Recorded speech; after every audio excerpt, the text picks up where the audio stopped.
그게 아직 명확하지를 않아요. 그래서 제가 강사로서 이제 AI를 어떻게 가르칠까 고민을 해 보면서 과정을 한번 짜 봤는데요. 일단은 모든 일단은 텍스트 기반 생성형 AI를 비롯해서 대부분의 AI 서비스가 프롬프트를 바탕으로 하고 있습니다. 그러니까 프롬프트라는 거는 그 AI에 주는 이 텍스트 명령어를 의미하죠. 그래서 이번 첫 시간에 배울 것은 프롬프트 엔지니어링이다 이렇게 보시면 되겠는데요. 우리가 첫 시간에 이 프롬프트 엔지니어링이라는 지금 단어가 들어가 있잖아요. 근데 이렇게 엔지니어링이라는 단어가 있는데 공학적인 내용 하나도 안 나옵니다. 오히려 문과에 가까운 내용이다 이렇게 보시면 되겠고요. 이 프롬프트 엔지니어링이라는 이 프롬프트 엔지니어링이라는 거는 결국에는 AI한테 어떻게 명령을 내려서 조금 더 답변을 잘 얻을 수 있을 것인가 이것에 대한 내용을 하는 것이다 이렇게 보시면 되겠어요. 그래서 오늘이랑 내일 같은 경우에는 이제 프롬프트 엔지니어링에 대해서 배우게 될 겁니다. 그 다음에 그다음에 셋째 날부터는 이제 확장에 대한 내용이 되겠는데요.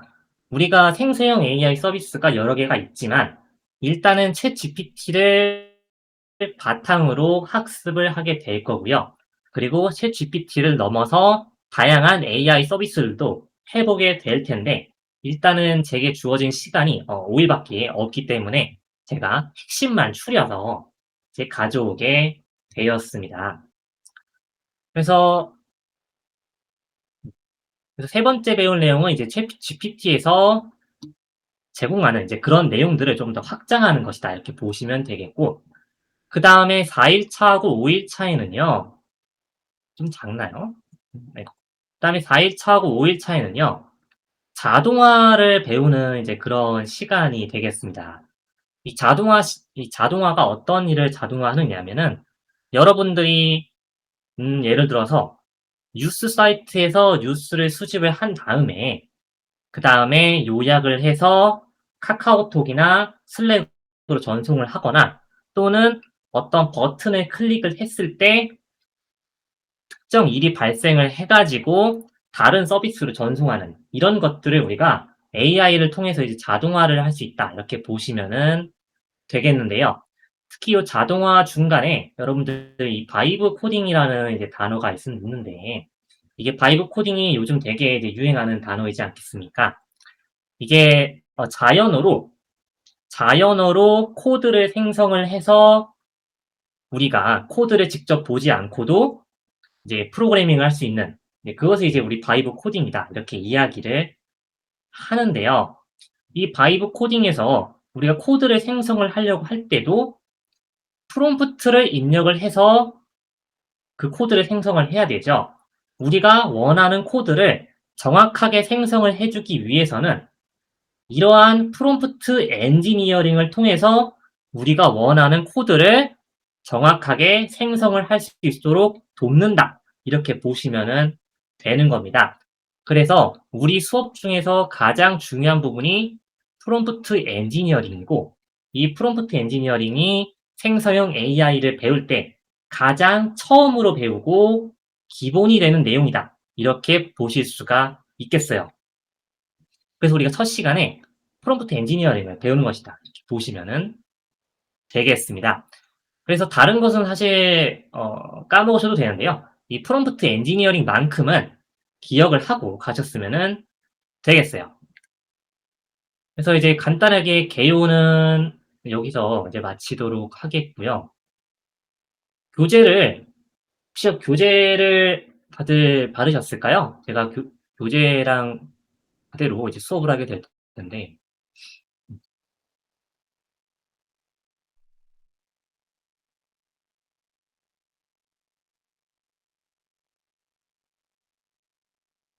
교재를 받으셨나요, 다들?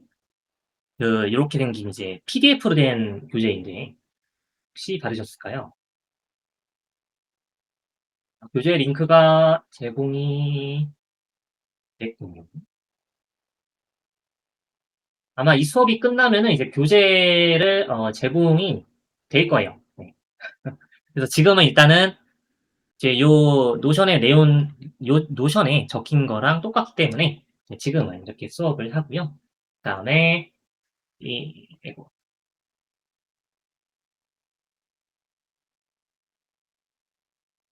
이런 식으로 된 이제 PDF로 작성된 어, 교재를 받으실 수가 있을 겁니다. 일단은 노션을 통해서 저희가 수업을 진행을 하도록 할게요. 자, 첫 번째로 이제 배울 내용이 우리 프롬프트 엔지니어링이 되겠습니다. 특히 이제 개요가 되겠는데요. 우리가 이제 프롬프트 엔지니어링을 본격적으로 배우기 전에 프롬프트 엔지니어링이 뭔지를 이제 간단히 알아야겠죠. 잠시만요. 전공.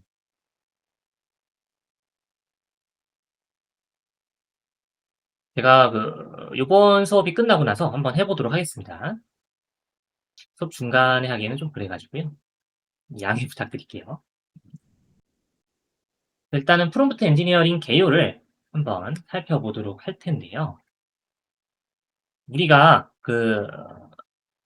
프롬프트 엔지니어링에서 이제 프롬프트에 대해서 한번 알아볼 텐데, 단순하죠. 그냥 프롬프트는 AI한테 주는 명령어를 우리는 프롬프트라고 이야기를 하죠. 그래서 위에 있는 이야기는 생략을 해도 되고, 밑에 있는 AI한테 주는 명령어가 프롬프트다. 근데 지금은 이제 그렇게 바뀌었다고 보실 수가 있겠습니다. 그래서 이제 개요를 이제 간단하게 한번 살펴보면은, 프롬프트 엔지니어링은 중요한 게 있는데요. 우리가 바이브 코딩을 할 때 우리가 원하는 코드를 얻기 위해서 프롬프트 엔지니어링을 한다고 했었죠. 그래서 이 프롬프트 엔지니어링의 주요 목적 자체가 예측 가능한 응답을 유도하기 위해서 프롬프트를 설계하는 게 프롬프트 엔지니어링이다. 이렇게 보실 수가 있겠습니다. 그래서 우리가 프롬프트를 단순하게 입력을 하는 게 아니라 구성 요소들이 있어요. 프롬프트의 뭐 역할이라던가 예시라던가 이런 식으로 프롬프트를 구성할 때 어떠한 구성 요소들을 포함하느냐에 따라서 우리가 얻는 결과물이 달라질 수가 있다. 이게 프롬프트 엔지니어링의 출발점이다. 이렇게 보실 수가 있겠습니다. 그리고 또 중요한 부분은 이 AI 수업 같은 경우는 지금 AI 서비스가 굉장히 많이 나오고 있죠. 모델도 굉장히 많이 나오고 있고요. 최근에 이제 그록이라던가 제미나이라던가 클로드라던가 이제 요렇게 해서 모델들이 계속 나오고 있는데 이 모델들의 그러니까 이 특정 서비스나 모델에 대해서 배우면은 시간이 지나면은 그 지식은 쓸모가 없어지게 돼요. 그래서 AI 수업 같은 경우는 6개월이 지나면은 그것은 이제 과거의 지식이 돼서 쓸모가 없어진다. 이렇게 이야기하시는 분들도 있겠습니다. 하지만 프롬프트 엔지니어링 같은 경우에는 어쨌거나 그 모델이 발전하더라도 프롬프트를 입력하는 거는 똑같아요. 우리가 제미나이 모델이 얼마나 많이 발전을 하든 GPT 모델이 발전을 하든 결국에는 채팅창을 통해서 프롬프트를 입력을 한단 말이에요. 그렇게 되기 때문에 프롬프트 엔지니어링은 모델하고요. 서비스하고 크게 그 의존되지 않습니다. 미래에 더 나은 서비스나 모델이 나와도 결국에는 프롬프트 엔지니어링을 적용을 하면은 오히려 과거의 모델보다 더 좋은 답변을 얻을 수가 있다. 이렇게 보실 수가 있는 거예요.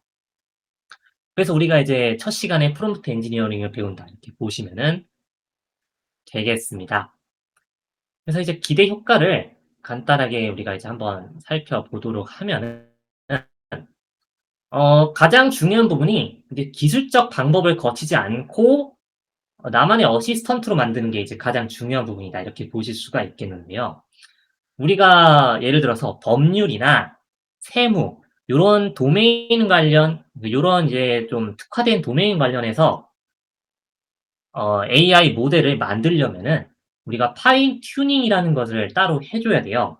근데 이렇게 파인 튜닝을 근데 이렇게 파인 튜닝이라는 걸 하면은 일단 기술적으로도 상당히 난이도가 있고요. 그리고 AI 엔지니어들이 보통 하는 일이기 때문에 좀 어렵습니다. 하지만 프롬프트 엔지니어링은 간단하게 파인 튜닝을 거치지 않고도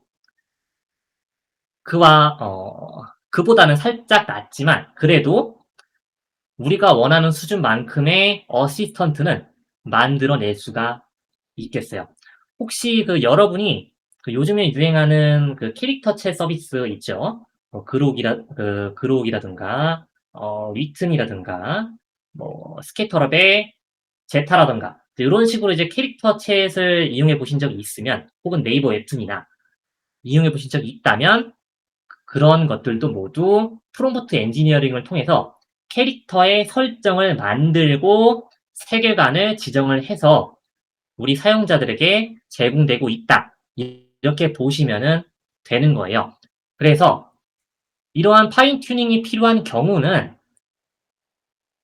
이전에 이야기했던 법률이나 세무 같은 조금 더 이제 복잡하고 그러니까 전문직이죠. 의료나 이런 부분에 있어서는 파인 튜닝이 필요해요. 하지만 대부분의 경우에는 파인 튜닝이 필요하지 않겠습니다. 또한 얼마 전에 이제 서울대 병원에선가요?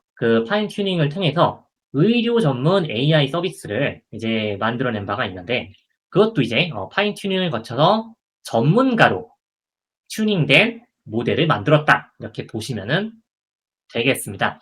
우리가 법률 서비스 같은 경우에서도 파인 튜닝을 통해서 서비스를 제공한다 보시면 되겠어요. 그래서 이 파인 튜닝에 대한 이야기만 하더라도 사실 책 한 2권 정도가 나오는데요. 굉장히 지금 기술적으로 좀 들어가야 되는 부분이기 때문에 이 부분은 이번 수업에서 이제 간략하게 넘어가고 프롬프트 엔지니어링에 집중을 한번 해 보도록 하겠습니다. 음 그다음에 이제 프롬프트 엔지니어링의 두 번째로는 불필요한 프롬프트 수정 과정을 줄인다는 건데 이게 무슨 말이냐면은 우리가 질문을 한번 했어요. 근데 답변이 우리가 원하는 답변이 아니에요. 막 되게 조금 의도에 벗어난 답변이거나 내가 의도한 건 이게 아닌데 AI가 나를 이해하지 못하고 이상한 답변을 줬다 했을 때 질문을 다시 해야 됩니다. 그러한 질문을 다시 해야 되는 과정을 거치면은 결국에는 우리가 비효율적으로 바뀌는 거고 우리의 감정도 좀 많이 상하게 돼요. 'AI가 멍청하구나.' 이렇게 이제 느끼게 된다는 겁니다. 실은 이제 AI가 멍청하다기보다는 대부분 이제 프롬프트 문제의 가능성이 커요. 우리가 AI 같은 경우는 어 이제 여러분들은 이제 창업을 하실 거기 때문에 신입사원을 교육한다 이렇게 보시면 되겠는데요. 그러니까 AI 같은 경우는 현재 대학 교육 과정을 밟지 않은 고3 정도의 지식을 가지고 있다라고 가정을 하셔야 돼요. 그러면은 우리가 이제 갓 20살 된 학생을 우리 회사에 데려와서 교육을 시켜야 되죠.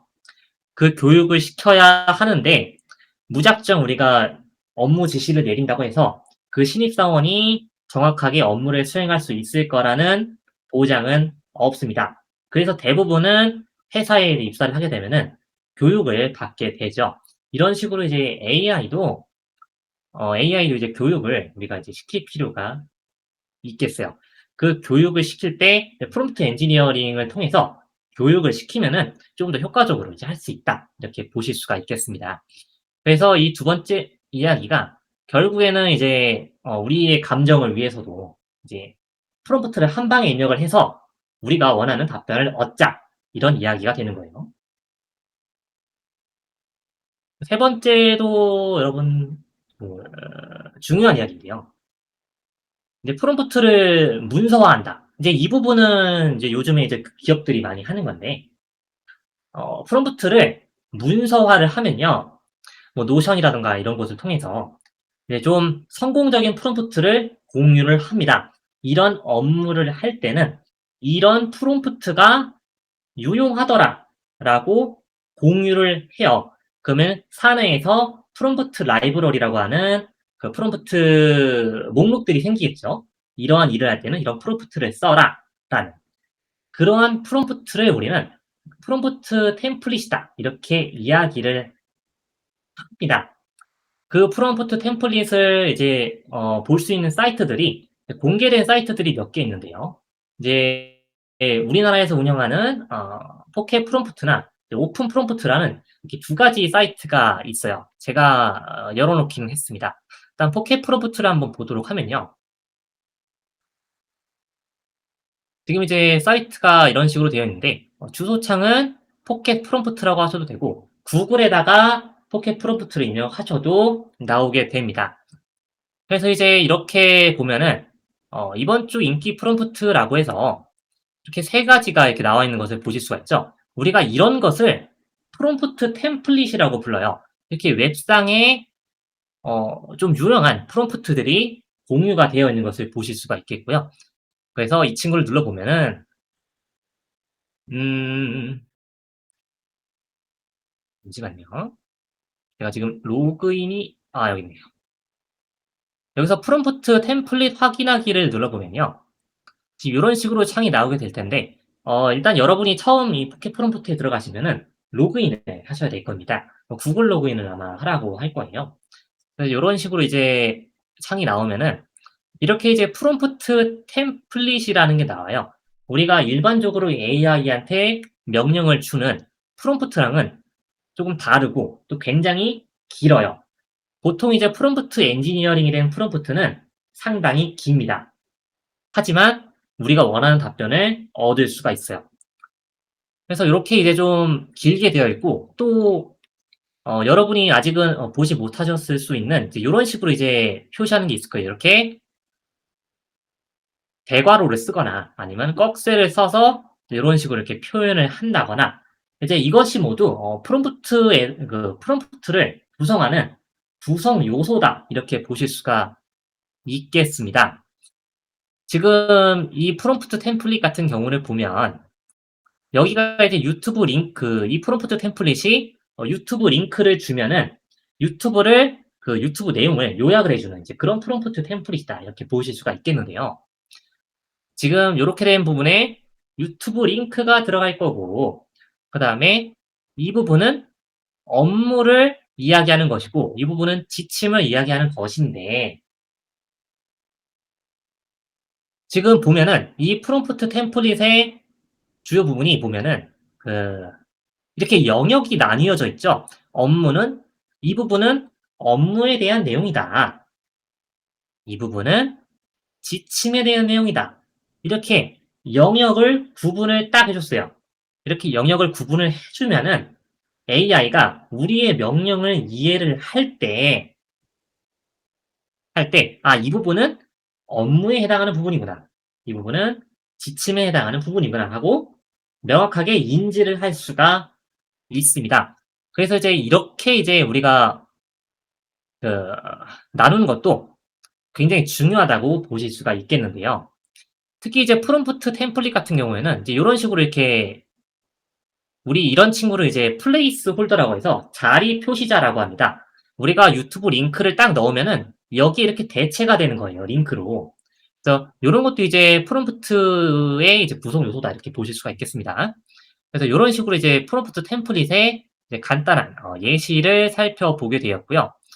우리가 유튜브 링크를 넣는다고 했는데 우리 이 사이트에서 보면요. 이런 식으로 유튜브 링크를 넣어서 프롬프트를 사용하라 라고 되어 있어요.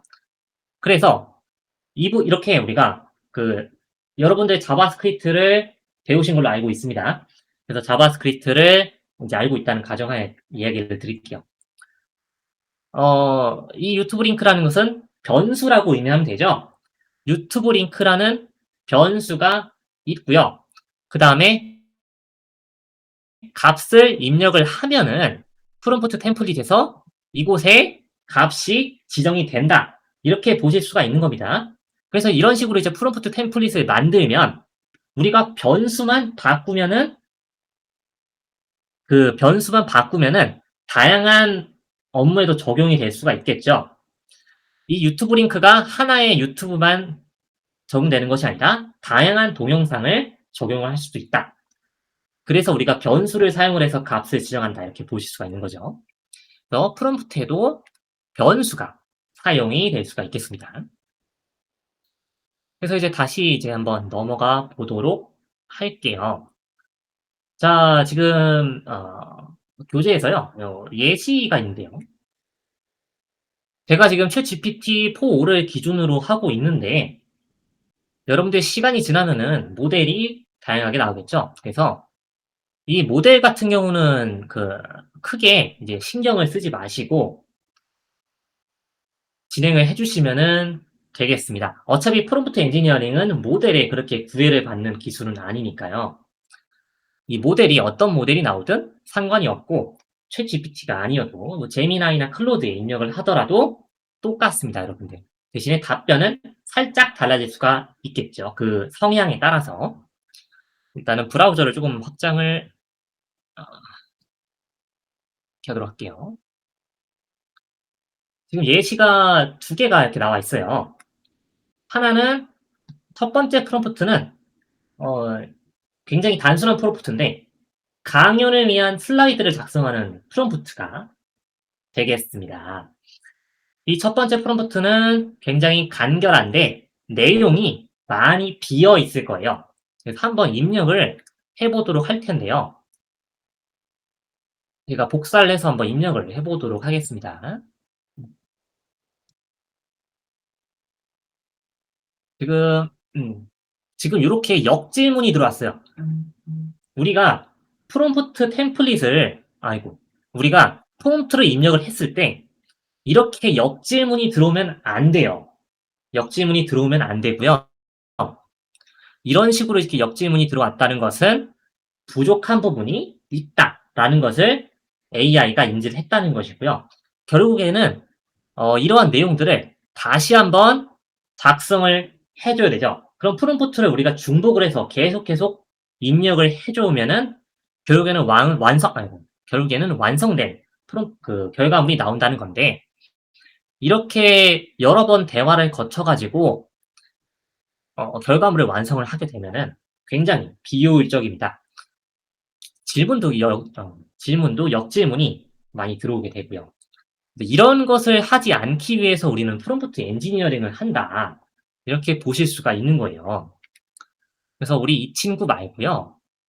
이 친구 말고 이제 아래에 있는 이 친구를 한번 입력을 해 보도록 할 텐데 지금 프롬프트를 한번 살펴보도록 하겠습니다. 위에 있는 프롬프트랑 굉장히 모양이 다를 거예요. 우리 아래에 있는 프롬프트는 프롬프트 엔지니어링 프롬프트다. 이렇게 보실 수가 있겠는데요.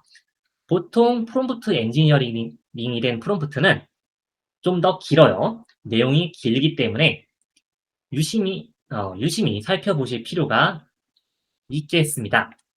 일단은 첫 번째로 역할이 지정돼 있어요. 역할. 당신은 생성형 AI 전문가입니다. 이렇게 역할을 지정을 해줬어요. 이게 이제 프롬프트 구성 요소의 첫 번째라 보시면은 되겠습니다. 이 역할을 구성을 해준다는 것은 AI가 답변을 할 때 말투를 바꾸기도 해요. 우리가 예를 들어서 뭐 초등학교 선생님이다. 이제 당신을 AI를 역할을 그렇게 지정을 해주면 아이들이 이해하기 쉬운 말투로 답변을 준다는 거예요. 또는 초등학교 선생님이라고 설정을 했는데 우리가 교생이라고 해볼게요. 그럼 교생으로서 초등학생들에게 어떻게 하면 잘 수업을 할 수 있을 것인가를 질문을 한다고 했을 때도 AI는 초등학교 선생님이라는 이미 배경 지식이 깔려 있는 상태로 답변을 해주게 됩니다. 그래서 우리가 일반적으로 질문을 하는 것보다 이렇게 역할을 지정을 해주면은 조금 더 그 직무에 걸맞는 답변을 얻을 수가 있다. 이렇게 보실 수가 있는 거예요. 그래서 우리 프롬프트 엔지니어링을 배우면은 첫 번째로 나오는 게 역할이다. 이렇게 보실 수가 있겠습니다. 두 번째는 이제 지시하고 절차를 제가 이렇게 분리를 해 놨습니다. 우리가 아까 프롬프트 템플릿 예제에서 봤던 것처럼 의도를 나눠준 거예요. 이 부분은 지시다. 이 부분은 절차에 해당하는 부분이다. 라고 나눠준 것이라고 보시면 되겠습니다. 이렇게 구조가 딱딱 나뉘어져 있어요. 우리가 이렇게 구조가 나뉘어진 프롬프트를 구조화된 프롬프트다. 이렇게 이야기를 합니다. 특히 이제 이런 식으로 이제 작성이 된 거는 마크다운 구조를 사용한 것이다. 보실 수가 있겠는데요. 여러분이 이제 개발 문서 같은 거를 읽다 보면은 이렇게 마크다운 형식으로 작성이 된 게 굉장히 많을 겁니다. 그래서 프롬프트를 작성을 할 때도 이 마크다운이라는 형식을 빌려와 가지고 프롬프트를 작성을 했다. 이렇게 보실 수가 있겠는데요. 지금은 이제 개요이기 때문에 우리가 다음 시간에 조금 더 자세하게 배우게 될 겁니다. 그 다음에 지시 부분을 살펴볼게요. 지금 제가 이렇게 프롬프트를 하나하나 뜯어보는 거는 첫 시간이기 때문에 그렇습니다. 이제 뒤로 갈수록 프롬프트를 이렇게 하나하나 뜯어보지는 않을 텐데 첫 시간이기 때문에 좀 더 자세하게 한다는 거 이제 참고해 주셨으면 좋겠어요. 이 지시 부분을 보면요. 초등학교 5학년을 대상으로 라고 되어 있죠. 이것은 뭐냐? 우리의 발표를 듣는 청중을 설정해 준 거, 청중을 설정을 해준 거예요. 이렇게 청중을 설정을 해주면은 AI의 말투가 변하게 될 겁니다. 한번 일단은 테스트를 한번 해보도록 할게요. 지금 복사를 해서 제가 테스트를 한번 해보도록 할 텐데 이 생성하는 시간이 좀 있으니까 테스트를 해보도록 할게요. 자, 지금 이 친구는 생략을 하도록 하고 생성이 되는 동안 교재로 돌아오도록 하겠습니다. 그래서 청중을 설정을 해줬으면은 아이들에 걸맞는 말투를 이제 생성을 해주겠죠. 그리고 마음에 안 들게 나네요. 아무튼 그 다음에 오프라인 강연을 위한 슬라이드를 작성을 해달라고 했어요. 우리가 강연은 온라인이 있고 오프라인이 있죠. 지금 오프라인 강연 같은 경우에는 그 슬라이드가 간단해야 되고 온라인 강연 같은 경우에는 조금 더 자세하게 해도 되지 않겠습니까? 그래서 이렇게 구분을 명확히 해주는 것도 중요하다고 보실 수가 있겠고요. 이런 식으로 우리가 하나하나 맥락을 준 거예요. 청중 설정해주고 어떠한 강연인지 또 결과물이 뭡니까? 결과물이 슬라이드라고 이야기를 했어요. 제가 지금 요렇게 줘서 그런데 이 친구를 슬라이드가 아니라 한번 블로그 글로 바꿔보도록 하겠습니다. 지금 이런 식으로 나왔기 때문에 수업에 쓰기에는 좀 적절하지가 않은 것 같아요. 그래서 이 슬라이드라는 것은 이제 출력 결과물이 되겠죠. 이 출력 결과물을 다시 한번 바꿔보도록 하겠습니다. 다시 복사를 해서 블로그 글을 작성해 주세요. 라고 하면요. 작성을 해줄 겁니다. 조금만 기다려 볼게요.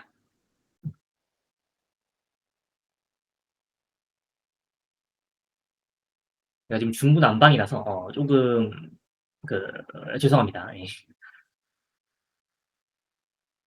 설명을 할 때는 이제 설명만 해야 되는데. 자, 우리가 생성된 프롬프트를 한번 살펴보도록 할게요. 지금 프롬프트에 절차가 주어졌어요. 절차. 이 주어진 절차대로 정확하게 생성이 됐을까? 이것을 먼저 판단을 해봐야 돼요. 우리는 이런 것을 지시 이행률이다 이렇게 이야기를 하는데 우리의 프롬프트대로 정확하게 지시를 수행을 해서 결과물을 생성을 했을까? 이것이 바로 지시 이행률이다 이렇게 보실 수가 있겠습니다. 그래서 첫 번째 지시를 보면요. 절차죠. 절차를 보면 질문을 던져 호응을 유도하세요. 첫 번째 절차입니다. 지금 그래서 AI가 절차대로 질문을 던져서 호응을 유도한 것을 보실 수가 있겠고요. 그리고 일단 예시를 줬죠. 프롬프트에 예시라고 해서 AI와 친구가 될 수 있을까? 이런 예시를 줬고, 예시가 반영이 돼서 첫 번째 나왔고요. 그 다음에 다른 질문들도 생성을 해주게 되었습니다. 우리가 이 질문의 그 개수도 설정을 해줄 수가 있는데요. 지금 프롬프트에는 단순하게 질문을 던지라고만 되어 있는데, 이 질문을 한 개만 할지, 5개 할지, 10개 할지, 이런 것도 다 설정을 해줄 수가 있는 거고, 또한 질문의 길이를 길게 할지, 짧게 할지, 이런 부분도 설명을 해줄 수가 있는 겁니다. 지금은 간단하게 제시가 되어 있기 때문에 이렇게 간단하게 처리를 하게 되면은 AI가 자신의 임의로 해석을 해서 생성을 하게 되는 거죠. 그래서 첫 번째 질문이 질문이 나왔고요. 그 다음에 두 번째 절차가 AI의 활용 사례를 소개하라고 되어 있어요. 지금 활용 사례가 마찬가지로 이런 식으로 이렇게 잘 나와 있습니다. 그리고 AI 말투를 보면 그 초등학생들을 대상으로 하기 때문에 이런 식으로 이렇게 딱딱한 말투가 아니라 이렇게 좀 부드러운 말투를 통해서 AI가 답변을 준 것을 보실 수가 있습니다. 우리가 그 AI 서비스를 개발을 한다고 한번 가정을 해 보도록 할게요. 우리가 AI 서비스를 개발을 할 건데 사용자에게 챗봇 형태로 제공을 한다. 이렇게 생각을 해 볼게요. 만약에 그 챗봇의 대상이 아이들일 때, 아이들이라면은 답변을 어렵게 주면은 안 되겠죠. 또는 전문직을 대상으로 할 때는 쉬운 말투가 아니라 전문적인 단어를 써 가지고 명확하게 답변을 줘야겠죠. 이런 식으로 AI를 사용하는 사용자에 따라서 답변을 다르게 줘야 한다. 우리는 이것을 AI UX다 이렇게 부르는데요. 즉 AI 유저 익스피리언스라고 보시면 되겠는데, 우리가 웹상에서 유저 인터페이스라는 게 있죠. UI. 그것처럼 AI를 사용할 때도 사용자가 어떻게 경험을 더 잘하게 할 것인가, 이것을 고민해 보는 것이 우리 AI 유저 익스피리언스다 이렇게 보시면 되겠고, 만약에 여러분이 AI 서비스를 만들 생각이시라면 이러한 AI UX도 중요하다 이렇게 보시면 되겠습니다. 그래서 그런 부분은 사실 대부분은 이런 청중을 설정해 주거나 역할 설정에서 대부분은 해결을 보실 수가 있어요. 그래서 이렇게 이제 AI UX도 한번 살펴보게 되겠고요. 그다음에 세 번째는 직업 소개네요. 직업 소개도 간단하게 되어 있겠습니다. 이런 식으로 우리 절차를 다 이렇게 그대로 챙겨 주었죠. 이렇게 절차를 제시를 해 줌으로써 AI가 조금 더 우리가 원하는 답변을 얻을 수 있도록 해 주는 것. 이게 이제 그 프롬프트 엔지니어링이라고 보시면은 되겠습니다. 제가 아래 항목에 이제 각 항목에 대해 5가지 이상 소개하세요라고 이제 조건을 붙였기 때문에 질문하고 이러한 도구라든가 직업이라든가 이런 부분을 5가지 이상 붙여줬다. 이렇게 보실 수가 있겠습니다, 여러분. 음. 그래서 요게 이제 간단하게 예시를 한번 살펴본 게 되겠어요. 결론적으로는 뭐냐? 프롬프트는 자세하면 좋다는 거예요. 이게 가장 중요한 결론입니다. 이렇게 첫 번째 프롬프트처럼 단순한 게 아니라 자세하게 프롬프트를 주면은 답변도 자세하게 나온다.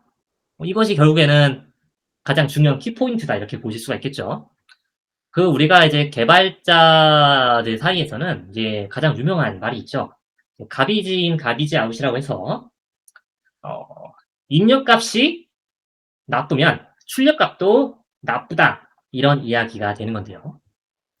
마찬가지로 우리가 AI한테 주는 질문도 입력값이 나쁘면은 출력값도 나쁠 수밖에 없겠습니다. 그래서 AI가 이제 너무 멍청하다고 이제 이야기를 하기보다는 '내 프롬프트가 좀 나쁜 게 아닐까?' 하고 이제 한번 되돌아보는 그런 시간도 한번 가지는 것이 좋겠다라는 것이 이번 이제 프롬프트 엔지니어링 개요 시간에 해당하는 결론이 되겠고요.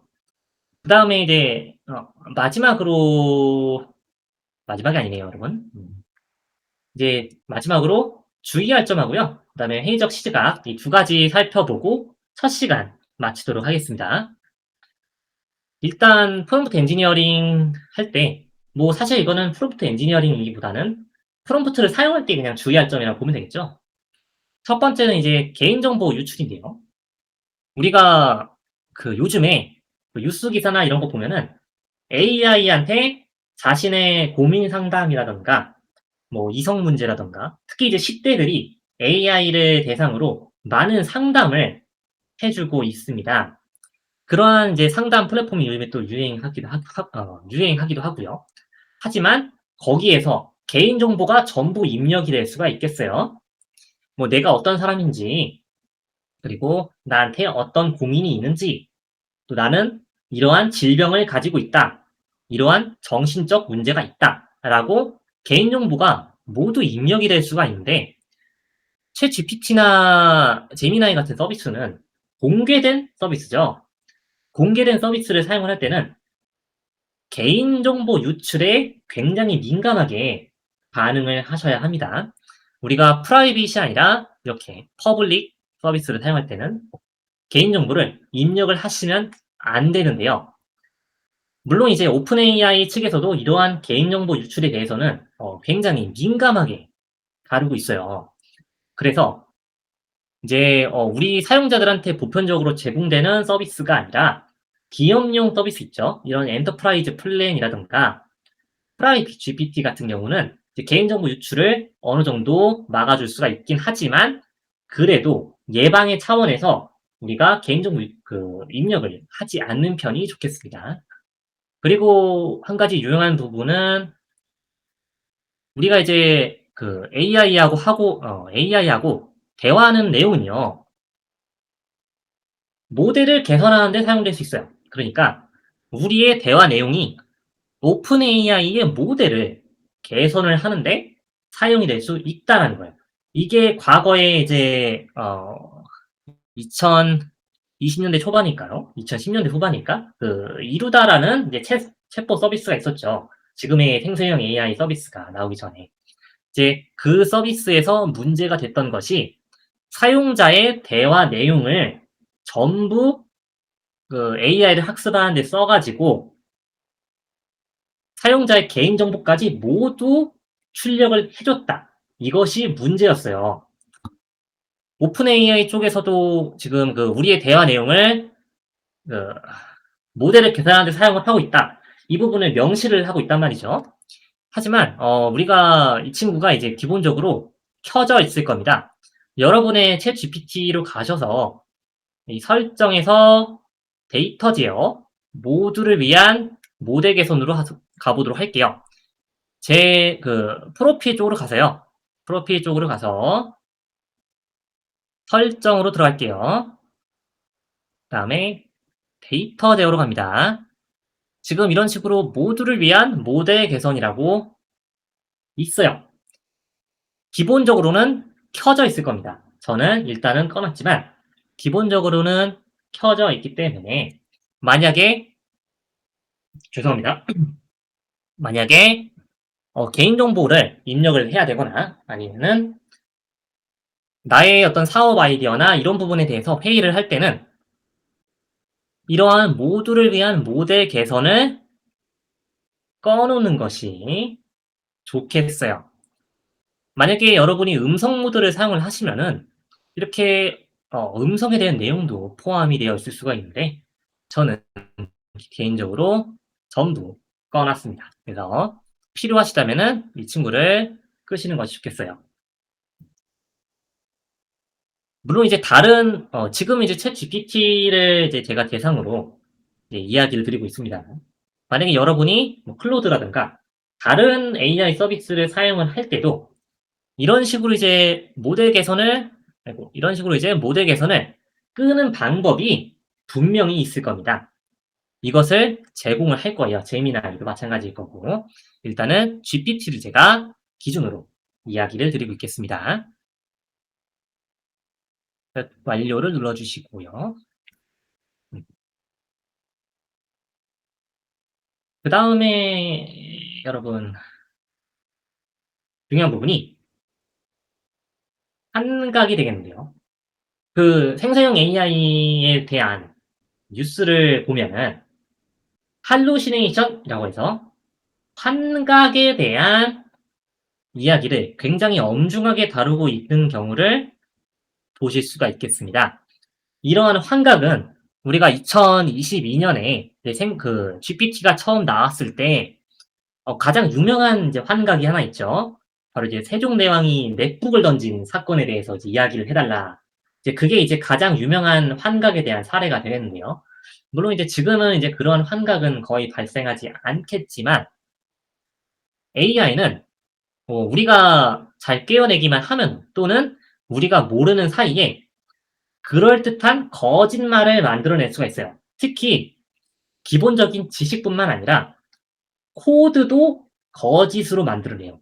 그러니까 작동하지 않는 코드이거나 혹은 유효하지 않은 코드인데도 불구하고 이것이 진짜인 것 마냥 코드를 생성을 해냅니다. 하지만 우리가 코드를 읽는 능력이 없으면 그 코드가 명확한 건지 알 수가 없어요. 그래서 바이브 코딩을 할 때 보통 이제 바이브 코딩을 이야기하면은 코딩 몰라도 돼? 이렇게 이야기하는데요. 코딩을 모르면은 AI가 만들어낸 코드가 유효한 코드인지 알 수가 없습니다.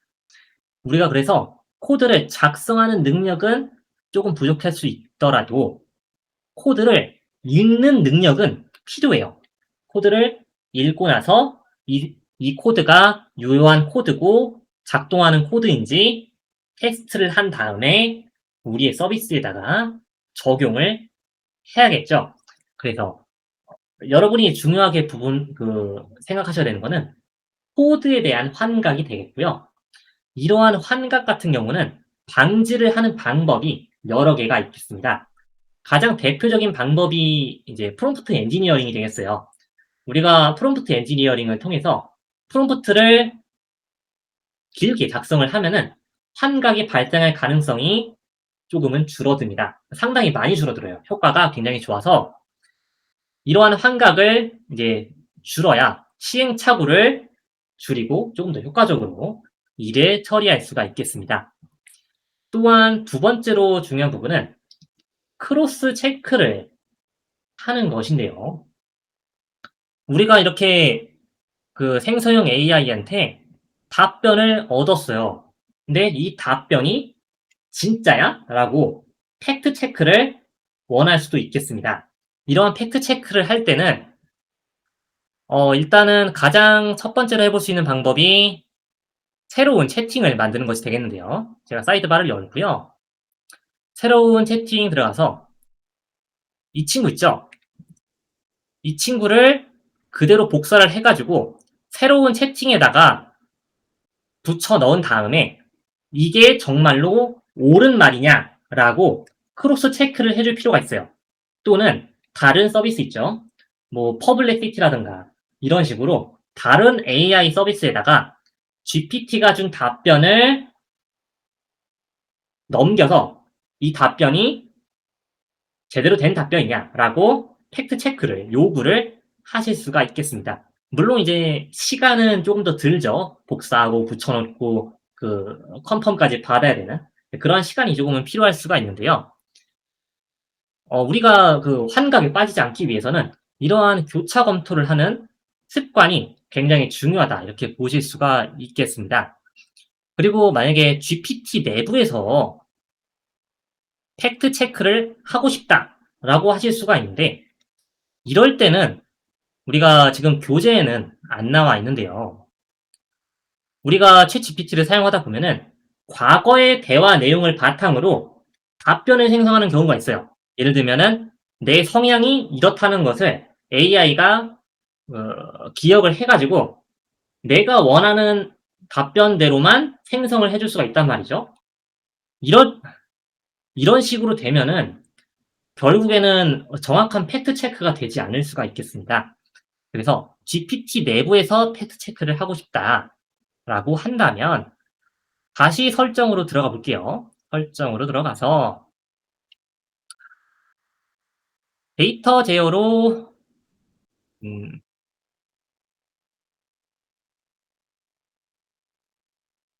여기 있다. 지금 개인 맞춤 설정으로 들어가도록 하겠습니다. 개인 맞춤 설정. 이런 식으로 들어가 보면요. 여기에 메모리라고 있어요, 메모리. 메모리가 기본적으로 켜져 있을 거예요. 이 메모리 기능이 뭐냐? 우리의 성향이나 그 말투, 그러니까 AI에게 우리가 지정한 말투 또는 우리가 계획하려는 아이디어 이런 것들을 GPT 내부에서 장기적인 기억으로 가져갑니다. 이러한 장기적인 기억이라는 것은 채팅을 뛰어넘어요. 그러니까 이전 채팅에서 이야기했던 것을 다음 채팅에서 이어서 이야기를 한다는 것입니다. 우리는 이것을 장기 기억이라고 하고 내부적으로는 메모리다 이렇게 이야기를 합니다. 그래서 이렇게 이제 메모리 같은 경우에도 기본적으로 여러분들 켜져 있을 거예요. 이게 메모리가 켜져 있으면은 AI가 선입견을 가지고 답변을 줄 수도 있겠습니다. 나에게 맞춤 답변이라고 하는데 이게 좋은 말로 하면은 맞춤 답변인 거고 나쁜 말로 하면은 확증 편향에 빠진다 이렇게 보실 수가 있는 거죠. 그래서 이것을 꺼놓는다는 것은 유튜브 알고리즘을 끈다 이거랑 똑같아요. 그래서 저장된 메모리 참고를 끄면은 챗GPT가 우리가 과거에 했던 채팅 내용을 참고하지 않겠습니다. 그래서 저는 이제 이렇게 사용을 하고 있는데 이제 이 부분은 켠다 끈다 이제 취향의 차이예요. 그래서 만약에 GPT 내부에서 팩트 체크를 원한다면은 저는 이제 꺼 놓고 사용을 하는 상태가 되겠고요. 만약에 이 친구를 켜면은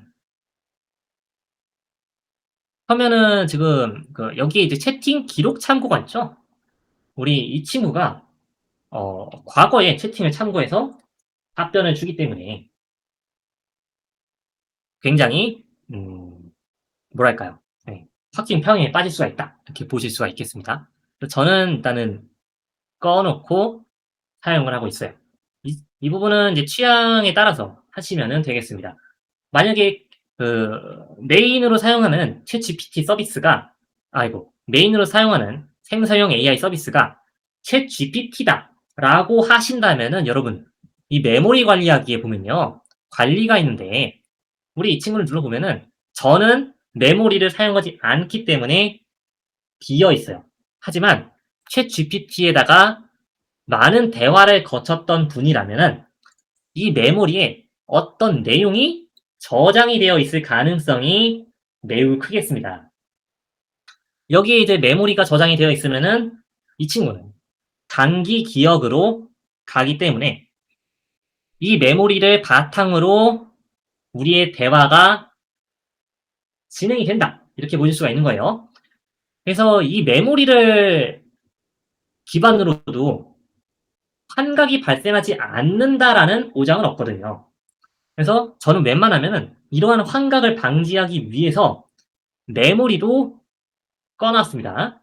근데 이 부분은 이제 취향에 따라서 하시면은 되겠어요. 일단은 메모리라는 것도 한번 우리가 살펴보게 되었고요. 그다음에 맞춤형 지침도 있는데 우리 이 친구는 다음에 한번 배워보도록 하겠습니다. 일단은 넘어가고요.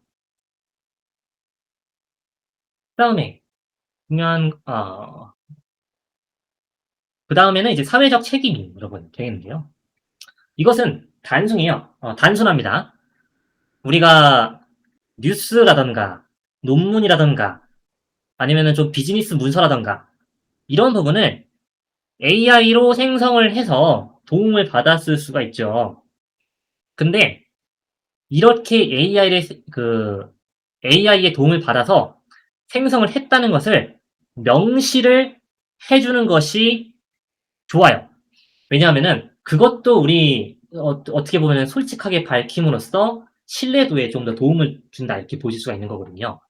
우리가 그 컨텐츠 서비스를 보면은 이제 웹툰이라든가 웹소설이라든가 이런 경우를 보면은 AI를 쓴 것을 감춰서 문제가 됐습니다. AI를 썼는데 안 썼다고 감춰 가지고 독자들에게 큰 비판을 받은 바가 있죠. 그래서 우리가 AI를 사용할 때는 AI를 써서 만든 결과물이다 또는 도움을 받았다 이렇게 이야기를 해 주는 편이 좋겠습니다. 물론 이 교재 같은 경우도 당연히 그 GPT를 통해서 도움을 받았다 이렇게 보실 수가 있는 거고요. 그리고 AI를 써서 만든 결과물은 당연히 그 지시자에게 있다는 거. 이 부분도 굉장히 중요한 부분인데요. 보통 이제 10대 같은 경우는 AI를 이제 무분별하게 사용을 하는데 내가 AI를 통해서 만들었음에도 불구하고 그 책임을 AI에게 떠넘기는 경우가 있습니다. "이건 내가 한 게 아니고 AI가 만들어 준 거야."라고 책임을 떠넘기는데 그렇게 되어서는 안 된다는 거예요. 우리가 생성형 AI를 사용함에 있어서 모든 책임은 사용자에게 있다. 이 부분은 우리가 그 10 대에게도 마찬가지지만 우리가 AI를 사용하는 사용자 입장에서도 굉장히 중요하다. 이렇게 보실 수가 있겠습니다. 그래서 사회적 책임 이 부분도 참고해 주시면 좋겠고요. 시간이 얼마 남지 않았는데 빠르게 한번 진행을 해 보도록 할게요. 그다음에는 이제 프롬프트 엔지니어링에 대한 회의적 시각이에요. 이 부분을 제가 이제 마지막으로 한번 끌고 가도록 하겠습니다. 우리가 프롬프트 엔지니어링은 어떤 사람들은 프롬프트가 아니고 프롬프트 엔지니어링이 죽었다. 그러니까 필요하지 않다고 이야기를 해요. 왜냐하면은 미래로 갈수록 모델이 똑똑해질 텐데 첫 번째 이유고요. 두 번째 이유가 내부적으로 프롬프트를 자동으로 만든다. 이게 두 번째 이유가 되겠습니다. 우리 음 일단 첫 번째 이유부터 간단하게 살펴보면은 미래로 갈수록 모델이 똑똑해지는 거는 당연한 이야기죠. 당연한 이야기고 우리가 프롬프트를 쪼금은 이제 대충 주더라도 모델이 우리의 의도를 잘 파악을 해 가지고 답변을 줄 수가 있겠습니다. 우리가 조금 더 이제 미래로 나아가서 AI가 우리가 그 일하고 있는 일터라든가 이러한 밖에 나가서 생긴 일들을 24 시간 이제 알고 있다. 이렇게 가정을 해 볼게요. 그래서 우리가 회사에 가서 어떠한 어떠한 문서를 작성해라라고 지시가 떨어졌어요. 그러면은 AI는 '아 지금 이 사람은 이 문서를 작성을 해야 되는구나.'라고는 알고 있습니다. 거기까지는 이해가 된 상태인데 문제는 이 문서를 어떠한 형식으로 작성을 할지, 어떠한 내용을 담아야 할지, 어떠한 절차를 거쳐서 작성을 하면 좋을지 이러한 것들은 파악이 정확히 되지가 않아요. 왜냐하면은 사람의 대화에는 암묵적인 게 굉장히 많단 말이죠. 이렇게 함축적인 의미를 가진 표현들이 굉장히 많기 때문에 AI가 똑똑해지더라도 그 숨겨진 의도까지를 우리가 파악을 하는 것이 쉽지는 않겠습니다. 심지어 AI가 24 시간 우리를 감시한다고 해도 그것은 일단은 꽤 어려운 일이기 때문에 프롬프트 엔지니어링은 죽었다기보다는 현 시점에서는 굉장히 중요한 그 역량이다. 이렇게 보실 수가 있겠어요. 그래서 우리가 배우는 것이다 보실 수가 있겠고 마지막으로 어 내부적으로 프롬프트를 자동으로 만든다. 이렇게 이야기를 들었습니다. 이 생성형 AI가 프롬프트를 자동으로 만들 수도 있어요. 프롬프트를 자동으로 만들 수가 있는데 이것도 프롬프트를 그러니까 내부적으로 프롬프트 엔지니어링을 통해서 자동으로 만드는 것도 결국에는 우리가 맥락은 사람이 작성을 해 주는 것이기 때문에 이 AI가 맥락을 스스로 이해해서 내부적으로 프롬프트를 자동으로 만든다고 한들 우리가 원하는 답변을 정확하게 얻어내는 것은 쉽지만은 않을 것이다라는 그런 이야기가 되는 겁니다. 그래서 결론적으로 프롬프트 엔지니어링은 죽었다기보다는 어, 생성형 AI를 잘 쓰기 위한 가장 기본적인 역량이 프롬프트를 잘 쓰는 방법이다. 이렇게 결론을 내려볼 수가 있겠어요. 그래서 우리 여기까지가 이제 그 첫 시간이 되겠습니다. 지금 시간이 5시 27분이죠. 저희가 한 40분쯤에 시작을 하도록 하겠습니다, 여러분들. 첫 시간은 수고를 많이 하셨어요. 쉬도록 할게요. 음,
이 되었습니다. 되었습니다.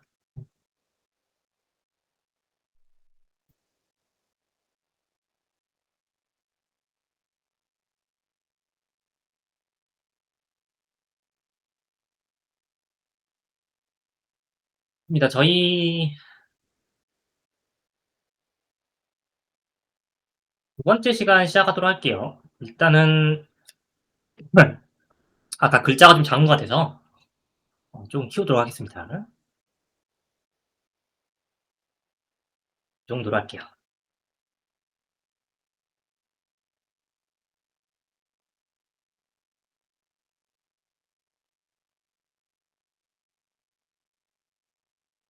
저희 이제 두 번째 시간 시작을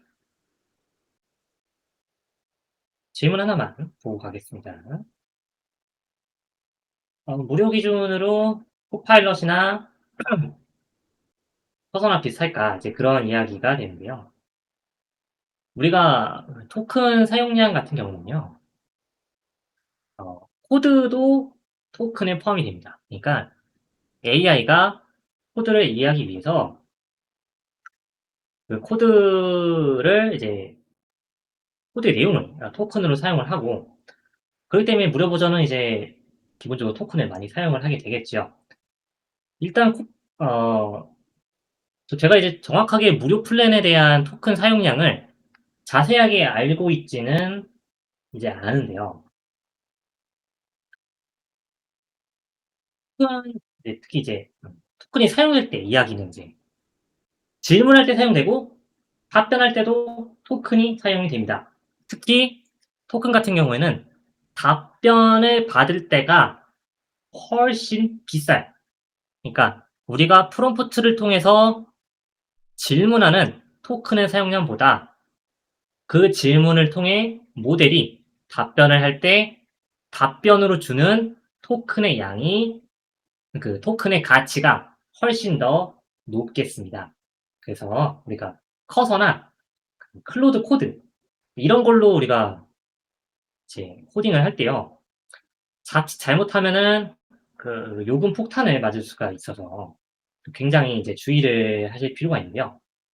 제가 이제 무료 버전 기준으로는 이제 추천드리는 게 커서랑 그 코파일럿도 물론 좋지만 이제 제미나이 코드를 저는 이제 개인적으로 이제 추천을 드리고 있습니다. 근데 그 친구는 이제 무료 양이 좀 넉넉해서요. 그래서 웬만하면은 무료로 하신다 하면은 제미나이 코드가 좀 더 나으실 수가 있어요. 자, 이제 수업을 시작을 하도록 하겠습니다, 여러분. 첫 번째, 저희 두 번째 시간에 배울 내용은 기본 요소가 되겠는데요. 이제 어떤 것의 기본 요소를 배우느냐? 바로 프롬프트 엔지니어링의 우리가 아까 봤던 프롬프트 템플릿에 들어가는 그런 기본 요소들을 우리가 배우게 될 겁니다. 이러한 기본 요소들을 하나씩 한번 살펴보도록 할게요. 조금은 이제 빠르게 진행을 해보도록 하겠습니다. 자, 그래서 위에 나와 있듯이 프롬프트를 작성할 때는 단순한 것보다는 조금 더 자세하게 쓰는 것이 좋겠다라는 것이 프롬프트 엔지니어링이었지요. 우리가 첫 번째로 배울 것은 역할이 되겠습니다. 우리 개요 시간에 역할을 살펴봤어요. 그래서 비유하자면은 연극에서 배우에게 연기할 캐릭터를 배정하는 것이다. 이렇게 보실 수가 있어서 우리가 이렇게 역할을 지정하는 것을 다른 표현으로는 페르소나를 지정한다 라고 이야기를 하기도 합니다. 그래서 역할을 지정한다고 할 때 페르소나를 지정한다 라는 것과 또 동일하게 생각을 해주시면 되겠어요. 이게 단어가 그 혼용이 되는 경우가 있기 때문에 이야기를 드리는 겁니다. 그리고 역할의 중요한 부분은 초등학교 선생님이라고 했을 때 단순하게 말투를 고치는 게 아니라 AI가 초등학교 선생님처럼 이야기를 해야 하고 그리고 청중은 아이들일 것이다 라고 깔고 들어간다는 거죠. 그래서 이렇게 역할을 정하는 것이 굉장히 큰 효과가 있겠어요. 또한 그 배경 지식을 그 직업에 대한 배경 지식을 이제 탑재하는 것이다 라고도 이야기를 드렸었죠. 그래서 우리가 만약에 의사 선생님이다 라고 역할을 지정을 해도 그 의사 선생님 중에서도 뭐 외과 의사인지 내과인지 치과인지 이렇게 명확하게 지정을 해주면은 그 지식을 조금 더 명확하게 배경적으로 깔고 간다. 이렇게 보실 수가 있는 겁니다. 그리고 역할을 의사로 지정을 하면요. 말투가 조금 바뀌게 될 겁니다. 바로 전문적이고 신뢰할 수 있는 답변을 생성을 하려고 하고요. 반면 초등학교 선생님은 쉬운 말투와 단어를 사용을 하겠죠. 우리가 이런 것을 개요 시간에 AI UX, 그러니까 AI 사용자 경험이다. 이렇게 이야기를 한다라고 배운 바가 있겠습니다. 그래서 우리가 AI를 사용하는 사용자가 누구인지에 따라서 AI 사용자 경험을 잘 설계를 해야 한다. 이 부분을 의미하고요. 여러분이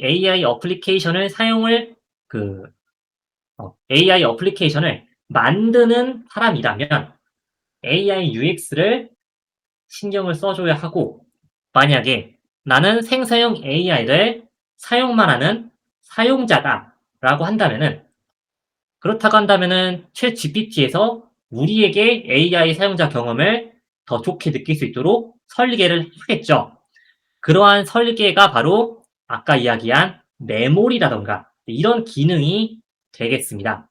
특히 이제 메모리 말고도 우리가 챗GPT 맞춤 설정이라는 게 있어요.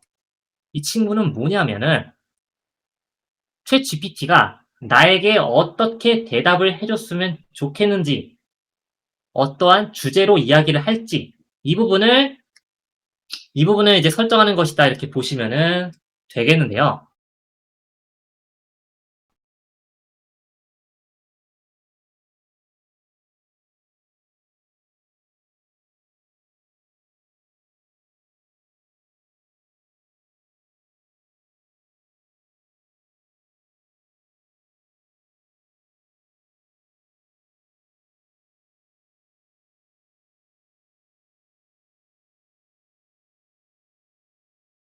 저는 이제 AI가 그 선입견을 가지는 걸 굉장히 안 좋아하기 때문에 이렇게 비워 놨습니다만, 만약에 여기에다가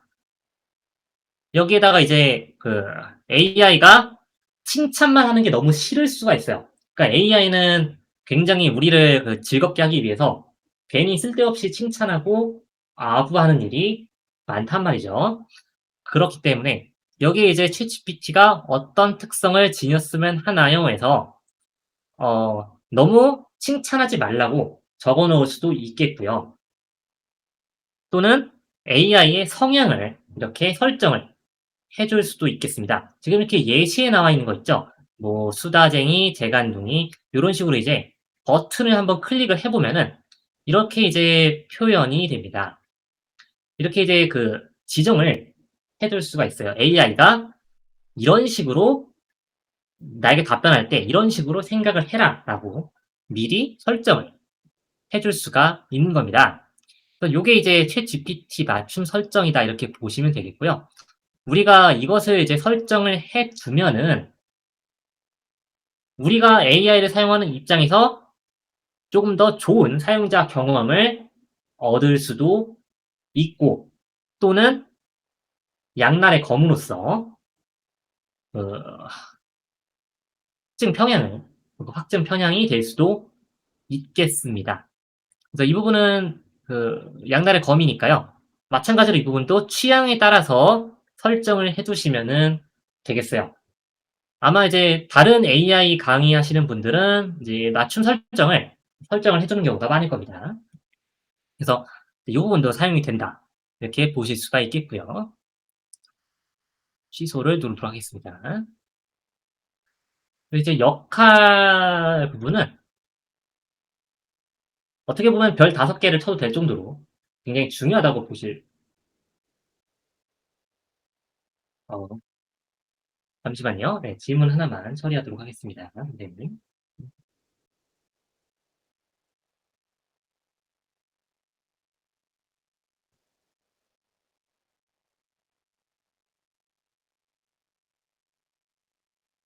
음 맞습니다. 그 인터넷에 있는 내용을 보고 인터넷에 있는 내용에 챗GPT 맞춤 설정을 어떻게 하면 좋은지 그런 이제 모범 사례가 나와 있는 경우도 있어요. 그런 모범 사례를 참고해서 맞춤 설정을 하셔도 괜찮습니다. 그 모범 사례를 우리 그 나에게 맞춰서 좀 더 개선을 해서 사용을 하면은 되겠죠. 그렇게 사용을 해도 됩니다. 아주 좋은 그 이야기였고요. 그다음에는 지식이 되겠어요. 지식은 이제 별로 중요하지 않은 내용입니다. 이제 아래에 있는 내용이 이제 제가 그 저의 개인 활동에 대한 내용이에요.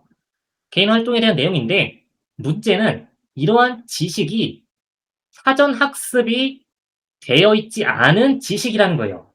그러니까 이런 저의 개인 활동에 대한 내용이 AI를 학습할 때 사전에 학습이 되어 있지 않을 거란 말이죠. 마찬가지로 우리가 소설을 쓴다고 가정을 했을 때 SF 소설을 쓰든 어떤 소설을 쓰든 그 소설에 있는 내용은 허구죠. 허구이기 때문에 우리의 머릿속에만 있는 내용이고 AI는 당연히 그 지식이 학습이 되어 있지가 않겠습니다.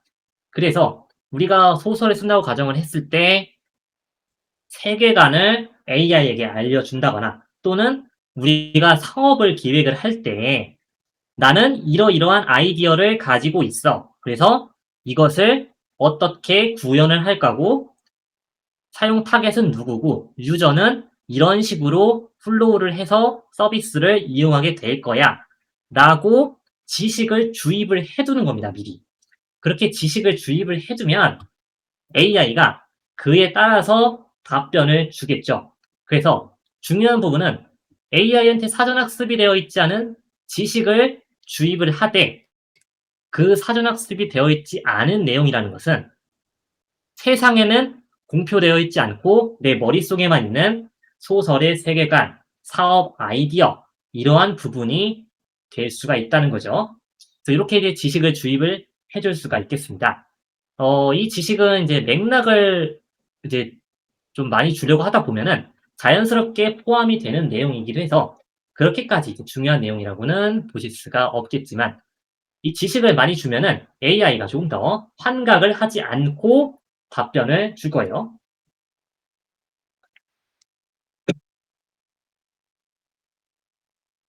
그 다음에는 상황이 되겠습니다.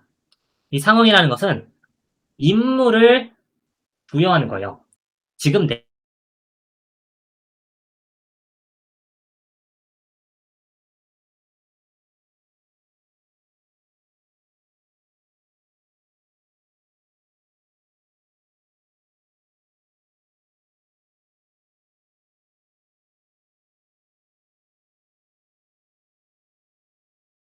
예비 창업 패키지에 맞는 양식에 맞춰서 사업 계획서를 작성해라 라고 미리 인지를 시켜주는 겁니다.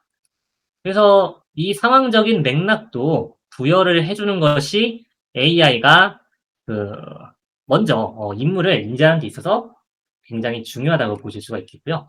그래서 일단 지시를 내리기 전에 이 부분이 중요해요.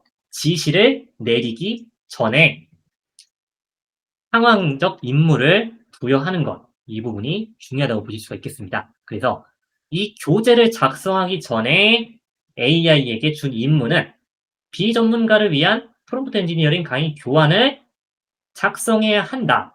너가 작성을 해야 돼. 라고 임무를 부여를 한 것이다. 이렇게 보실 수가 있겠어요. 이러한 것은 지시 내리기 전에 하시면 좋겠습니다. 그 다음에는 입력이겠어요. 우리가 이 입력이라는 것은 뭐냐면은 기본적으로 챗 GPT나 제미나이는 이제 멀티모달이라고 해서 텍스트 말고 파일이라던가 이미지라던가 음성 파일을 가지고서 어떤 작업을 할 수가 있어요. 그 음성 파일하고 우리가 텍스트로 준 명령은 내부적으로 연결이 되는데 그렇게 다양한 그 소스를 받을 수 있는 능력을 멀티모달이라고 이야기를 합니다. 이러한 멀티모달은 최근에 알려진 AI 서비스는 전부 다 제공을 하고 있죠. 그래서 챗 GPT한테도 멀티모달을 사용을 해볼 수가 있는데 우리가 멀티모달 실습도 한 내일 모레쯤에는 해볼 수 있을 것 같은데요. 그래서 일단 멀티모달이라는 개념이 이렇게 다양한 소스를 받아서 처리할 수 있는 능력이고요. 그 다음에 우리가 입력에 대해서 이야기하고 있는데 그러면은 엑셀 파일을 우리가 하나 줬다고 해요. 그 엑셀 파일을 주고 AI가 이 엑셀 파일은 뭐구나 하고 자체적으로 분석을 해서 알아낼 수도 있겠지만 우리가 텍스트로서 첨부된 엑셀 파일은 2024년 S&P 500에 대한 일봉 주가 현황입니다라고 미리 알려주는 거예요. 그러면은 이러한 전제를 가지고 입력 파일에 대한 그 처리를 시작을 하게 되겠지요. 그래서 이런 식으로 텍스트 이외에 다른 소스가 있는 경우에는 이렇게 입력에 대한 설명을 추가하는 것이 중요하겠습니다. 여러분들이 만약에 그 멀티모달 서비스 있죠. 그러한 서비스를 만약에 이용하실 계획이라면 이런 식으로 입력을 사용을 해보시는 것이 좋겠어요. 특히 서비스 중에 그 이렇게 스케치만 그리면은 그 웹 UI로 만들어주는 이제 그러한 서비스도 있죠. 그러한 서비스들도 이제 요러한 스케치에다가 그다음에 이렇게 텍스트 정보가 더해져서 이제 조금 더 자세하게 그려준다. 이렇게 보시면은 되는 겁니다. 그리고 음, 메인 부분이 나왔는데요. 이제 메인은 지시가 되겠죠. 결국 지시라는 거는 뭐 여러 가지 뭐 상황적 임무 부여나 뭐 입력 파일에 대한 그 설명이나 역할 설정이나 이런 것들을 다 한 다음에 그다음에 이제 지시를 내리는 것이라고 보실 수가 있겠습니다. 우리가 지시는 그냥 이제 해 달라고 AI한테 요청해 줄 그 AI한테 요청하는 거죠. 이 요청을 함으로써 특정 업무 수행을 요구하는 것이죠, 지시라는 건. 그래서 특히 이제 지시를 할 때는 맥락을 주는 것이 굉장히 중요한데요. 이러한 맥락이라는 것은 이제 이 일을 하는 목적, 그다음에 형식, 출처, 절차 등의 다양한 이제 맥락 등이 포함이 될 수 있어요. 이러한 맥락은 자세할수록 좋습니다. 이런 맥락이 자세해야만 우리가 원하는 결과를 조금 더 쉽게 얻어낼 수가 있겠어요. 그래서 한번 아래 예시를 한번 살펴보면요. 보면은 일단 첫 번째로 역할을 부여했습니다. 당신은 광고 전문가입니다. 라고 역할을 부여를 했습니다. 그 말은 뭐냐면은 나는 광고 카피를 만들겠다. 라고 미리 선언을 한 거나 마찬가지예요. 아니면은 광고에 대한 내용을 다루겠다. 라고 이제 선언을 한 거나 마찬가지겠죠. 그리고 비전문가를 대상으로 하는 프롬프트 엔지니어링이라는 분야를 어쩌고저쩌고 해서 블로그 글 형식의 광고를 작성해 주세요. 이 부분이 지시문이 되겠습니다. 지시문. 지금 광고를 작성을 하고 출력 결과는 블로그 글 형식이라는 거예요. 이게 바로 우리가 형식을 지정해 준 것이다. 이렇게 보실 수가 있겠죠. 이러한 형식에는 슬라이드, 엑셀 표, 뭐 이렇게 블로그 글, 마케팅 컨텐츠 이런 게 있겠죠. 뭐 인스타그램 게시글, 트위터가 아니죠. X에 올릴 게시물 이렇게 다양한 그 출력 형식들이 있겠습니다. 이 출력 형식을 명확하게 지정을 해줘야만 AI가 그에 알맞는 형식대로 생성을 해줘요. 특히 이 경우에는 마케팅 컨텐츠를 만들 때 굉장히 유용하다. 이렇게 보실 수가 있겠습니다. 여러분들이 뭐 이제 장문의 글뿐만 아니라 단문, 짧은 글도 작성을 해야 되니까 그럴 때 이렇게 형식을 지정하는 것을 사용해 보시면 될 것 같아요. 다음에는 이 외부 자료를 인용하는 경우라고 돼 있어요. 우리 이 친구는 출처를 설정을 해준 것입니다. 그러니까 AI가 그 답변을 하기 위해서 검색을 하게 될 텐데요. 이러한 검색을 할 때 정말 옛날 자료만 검색을 하거나 아니면은 신뢰성이 떨어지는 출처를 가져올 수가 있다는 겁니다. 그러한 것을 방지하기 위해서는 이렇게 출처를 명확하게 명시를 해줄 필요가 있겠어요.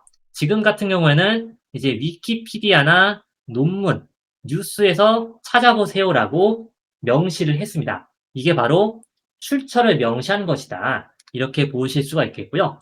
사실 이제 만약에 내가 신뢰할 수 있는 출처가 있다. 논문 같은 경우에는 이제 논문 사이트들이 있지 않겠습니까? 그럴 때는 이렇게 두루뭉술하게 논문에서 찾아보세요가 아니라 논문 사이트에 링크를 적어주면 된다는 거예요.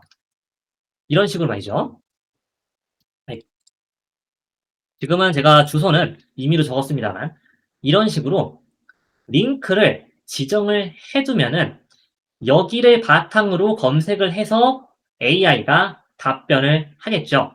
그래서 이렇게 출처를 명시하면은 AI의 그 답변 정확성을 높일 수가 있겠다라는 그런 이야기가 됩니다. 특히 이제 이렇게 출처를 명시하는 것도 환각을 방지하는 데 있어서 굉장히 중요한 방법이 되겠어요. 그다음에는 절차를 명시했죠.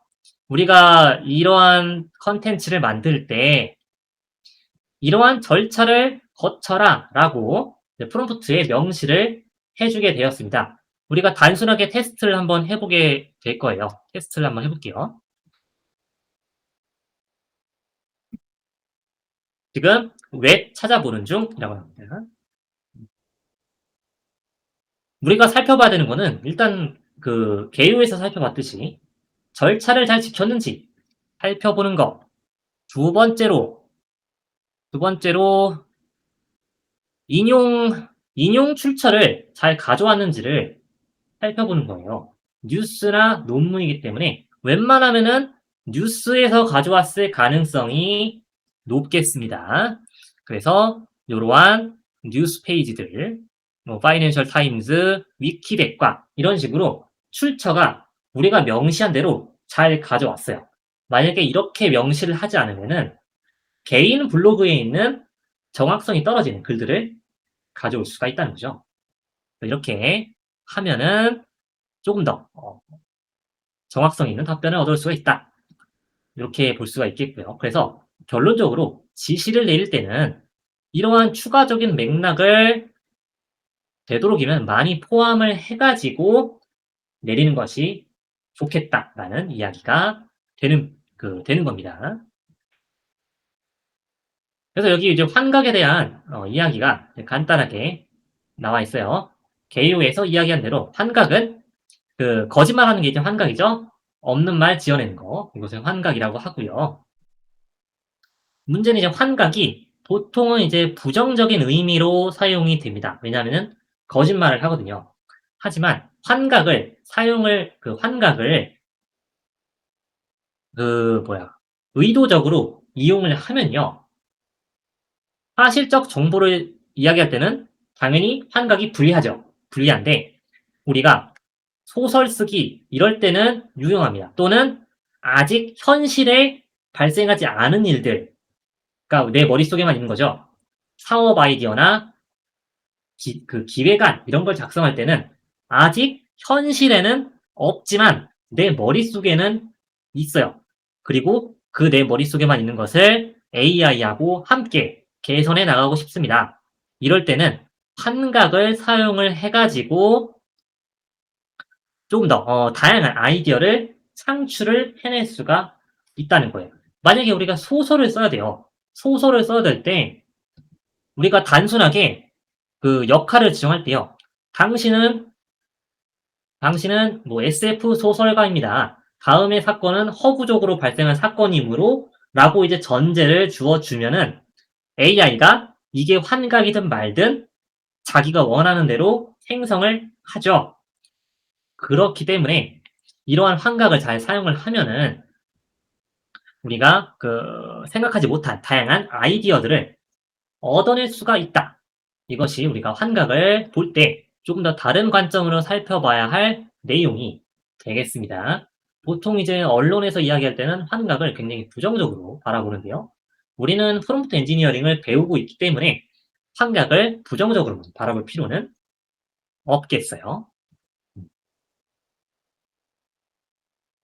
다음에는 예시가 되겠습니다. 예시.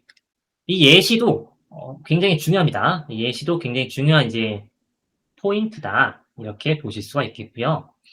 예시라는 것은 이제 입력 또는 출력 예시를 명시하는 건데 이 예시가 왜 중요하냐? 바로 방향성을 가지도록 유도하는 것이기 때문이에요.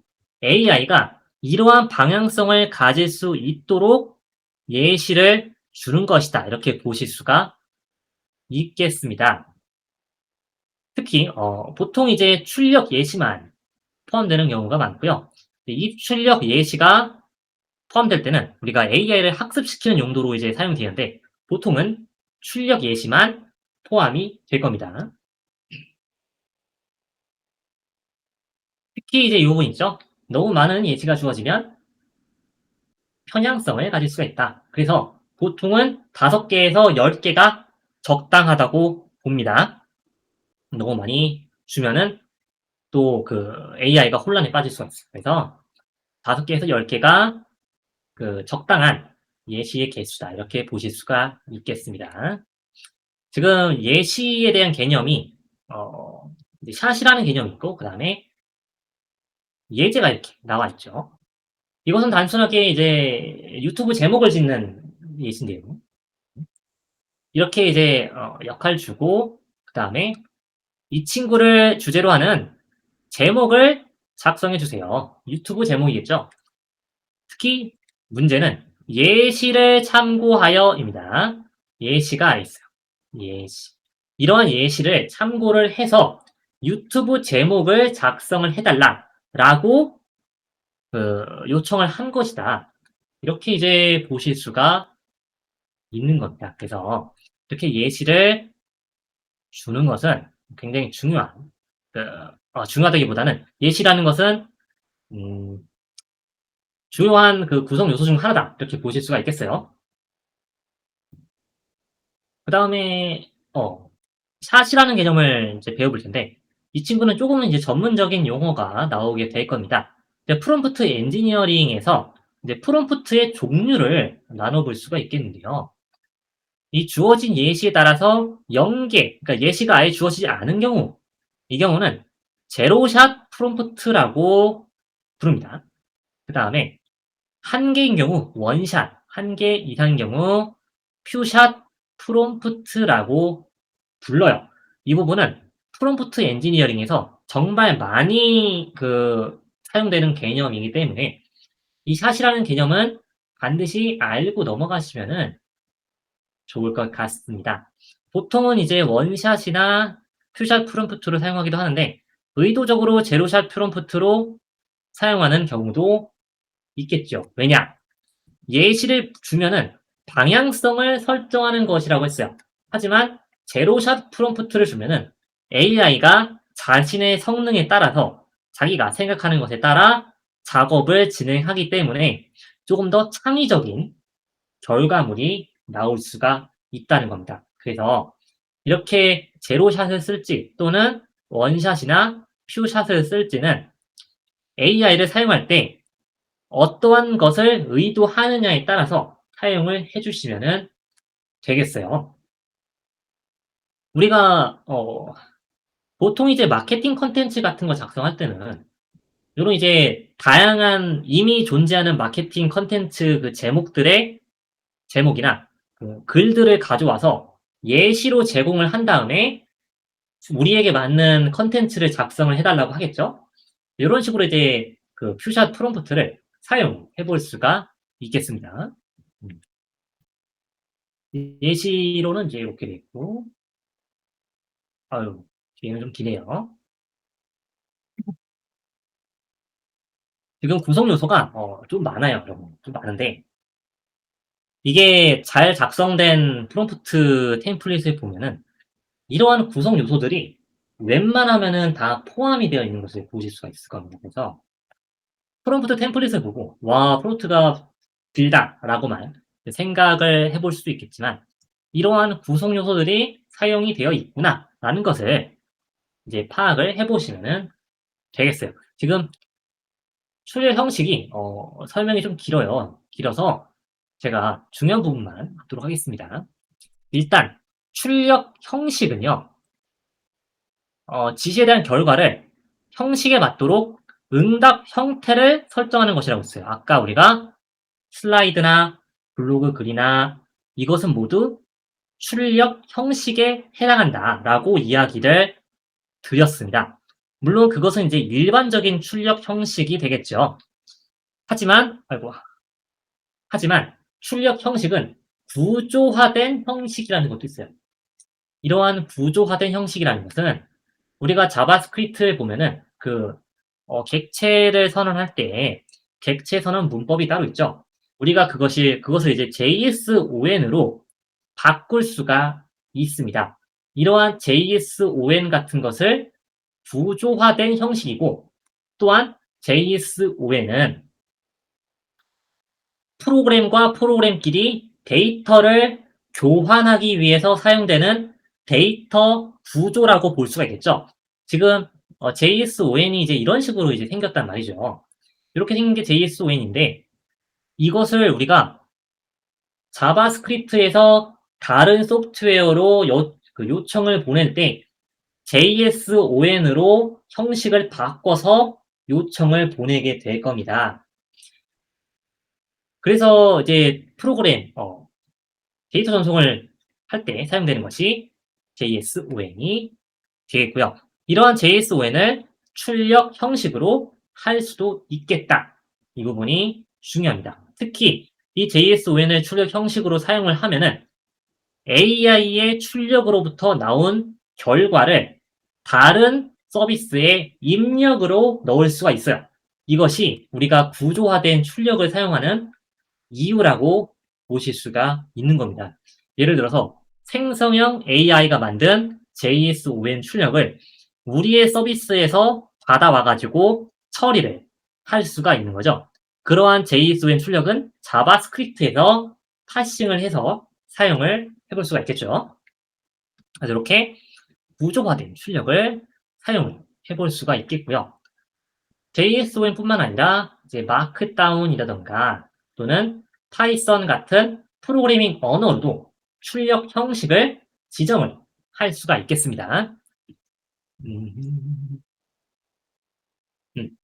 마지막에 이제 보면은 자동화나 워크플로우 빌딩과 같은 단계에 들어서면 구조화된 출력은 다른 도구의 서비스나 다른 도구나 서비스의 입력으로 사용이 될 수도 있다는 거예요. 이 부분이 구조화된 출력을 사용하는 이유라고 보시면 되겠습니다.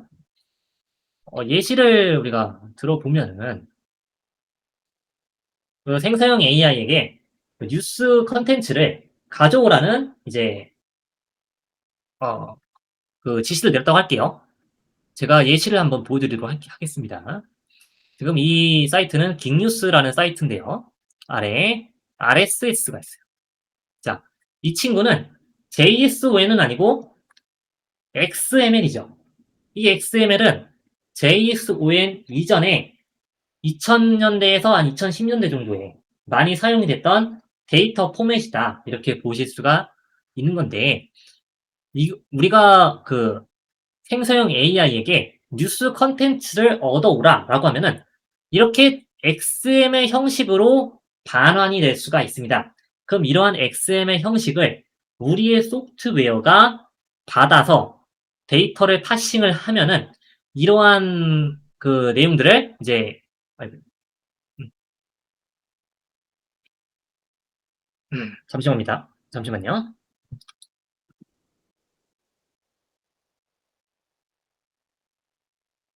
문제가 생겼네.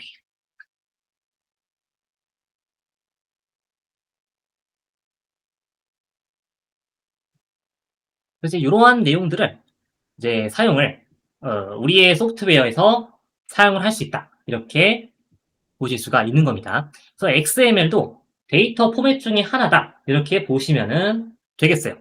보통은 JSON이 많이 사용됩니다. 그래서 음, 여러분들 이제 마크다운 같은 경우는 대부분이 이제 알고 계실 거라고 생각은 듭니다만 네, 한 차례 더 이야기를 드리도록 하겠습니다.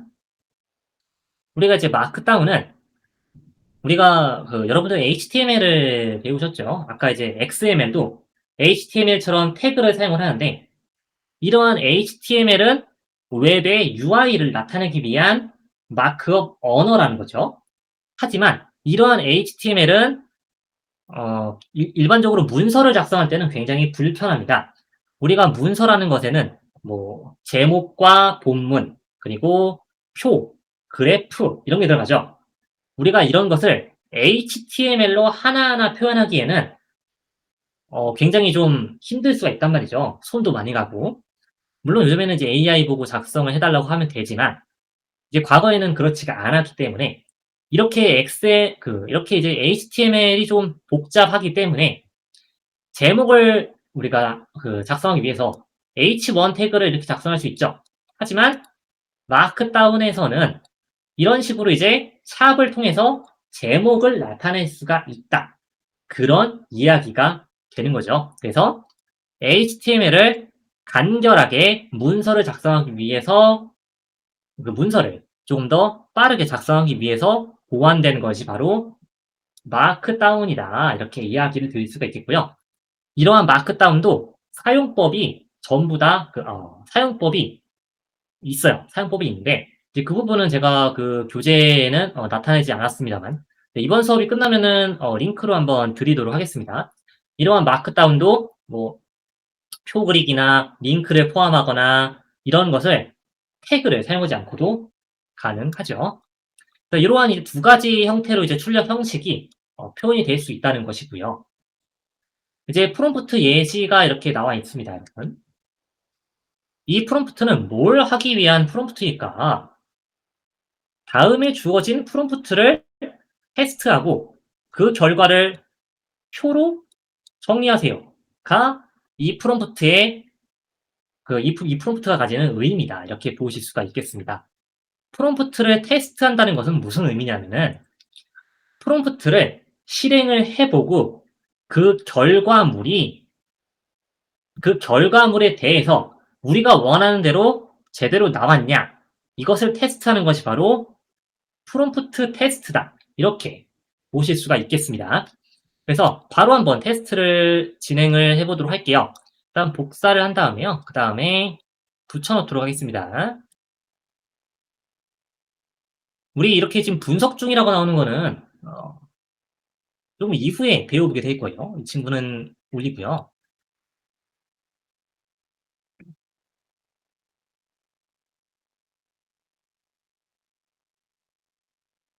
자, 지금 결과물이 이런 식으로 나왔네요.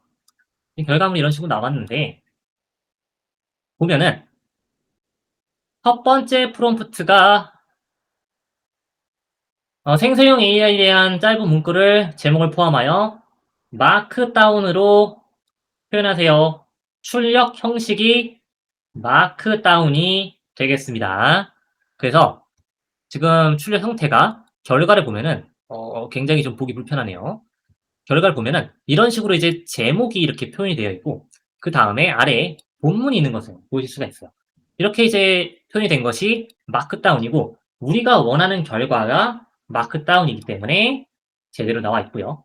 그 다음에 두 번째는 프로그래밍 언어 5개를 목록으로 표현하세요. 이 목록도 그 출력 결과겠죠. 그래서 이런 식으로 이제 목록으로 표현이 됐고요.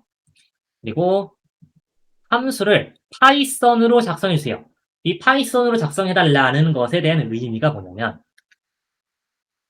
프로그래밍 언어에 해당하는 코드를 AI에게 생성해 달라고 요청할 수 있다라는 것을 의미하게 되는 겁니다.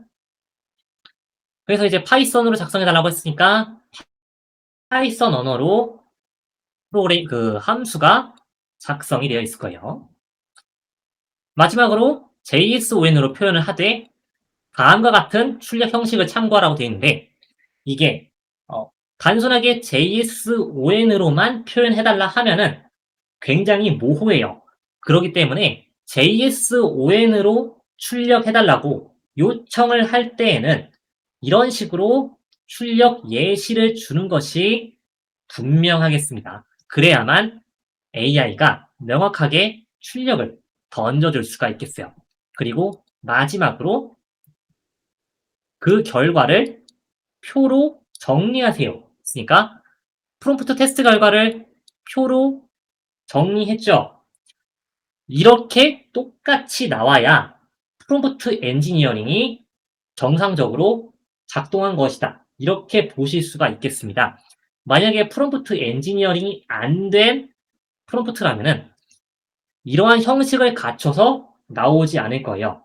우리가 프롬프트 엔지니어링을 하는 이유는 다른 사람이 프롬프트를 작성을 해도 비슷한 결과를 얻기 위해서 프롬프트 엔지니어링을 한다. 이렇게 보실 수가 있는 겁니다. 그래서 이런 식으로 이제 테스트가 잘 나온 것을 보실 수가 있겠고요.